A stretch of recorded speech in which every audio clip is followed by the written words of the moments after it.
Hi, I'm Hilary Talbott, acupuncture physician and clinical herbalist. Today I will be showing you a maternity acupressure guide.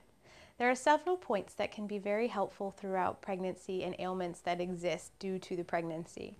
The first point I'm going to show you is gallbladder 30 to help relieve sciatic pain. Now this is a common side effect of pregnancy that I often treat as the hips start to widen. Sometimes it causes excess pressure on the sciatica and the sciatic nerve, which is located here in the SI joint underneath the gluteus muscles. So this is actually kind of a difficult point to get to just with acupressure instead of a long needle. But if you use firm pressure with your thumb or even have someone else do it with an elbow, it can often relieve the pain. So you want to use the point on the side where you're experiencing most of the pain.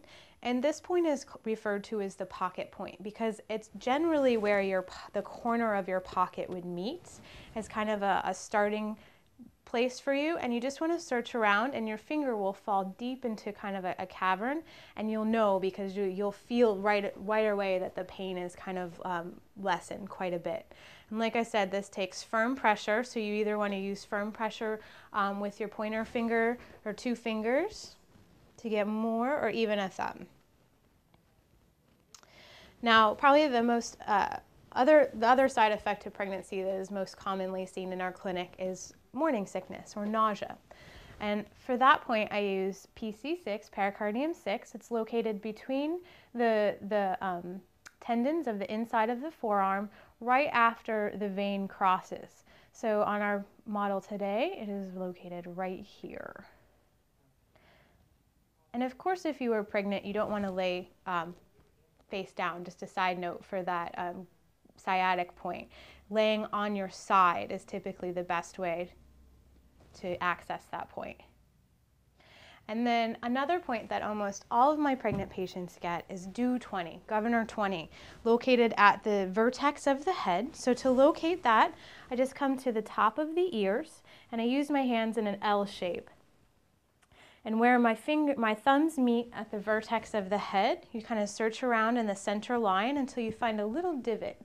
And this point is really beneficial because it has an upward bearing action to it. So a lot of times we want to use that upward bearing action because we want to alleviate any chances of miscarriage or any prolapse or sinking down of the uterus. The other important aspect to this point is that it helps to produce marrow or jing or essence as we call it. So this is basically the fundamentals of the tissues going together in the developing fetus. So you can't really overdo this point unless of course you have a headache. And a way to stimulate it instead of just using a rocking motion or a circular motion is to tap gently and take deep breaths.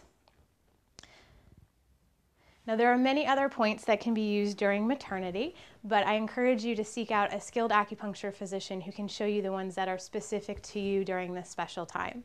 I'm Hilary Talbott, and that was a maternity acupressure guide.